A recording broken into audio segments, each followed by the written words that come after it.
இந்திய இலங்கை மீனவர்களின் பேச்சுவார்த்தைக்கு பின்னர் மீண்டும் தமிழக மீனவர்கள் 38 பேரை இலங்கை கடற்படை கைது செய்துள்ளது.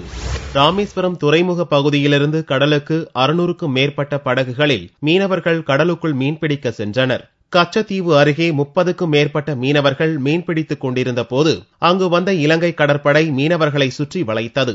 அவர்களில் 38 மீனவர்களை கைது செய்த இலங்கை கடற்படையினர் அவர்களுடைய படகுகளையும் காங்கேசம் துறைமுகத்திற்கு கொண்டு சென்றனர். கைது செய்யப்பட்ட மீனவர்களை இலங்கை அரசு எவ்வித வழக்கும் பதிவு செய்யாமல் விடுவிக்க வேண்டும் என்று மீனவ அமைப்புகள் கோரிக்கை விடுத்தனர். 6 படகு 30க்கும் மேற்பட்ட மீனவர்கள் கைது பண்ணியிருக்காங்க.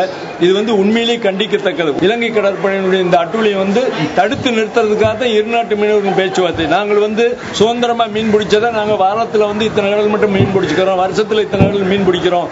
இனிமே அவங்களுக்கு துன்பப்படுறது மாதிரி இருக்கின்ற இழுவலை, ரெட்டமடி, சுருக்குமடி போன்றவர்கள் நிறுத்திடுவோம் அப்படிங்கிற மாதிரி பேசிக்கிட்டு இருந்தோம். ஆனா இன்னைக்கு ஏற்பட்டிருக்கிறது உண்மையிலேயே ரொம்ப வரவேற்கத்தக்கதா இருக்கு. இலங்கை அரசு இதை கவனத்தில் கொண்டு இன்னைக்கே பிடிபட்டிருக்கின்ற மீனவர்கள் படகுகளையே அவங்களுக்கு எந்த விதமான வழக்கும் பதிவு பண்ணாம உடனடியாக அவங்களை விடுதலை பண்ணணும்னு கேட்டுக்கிறோம்.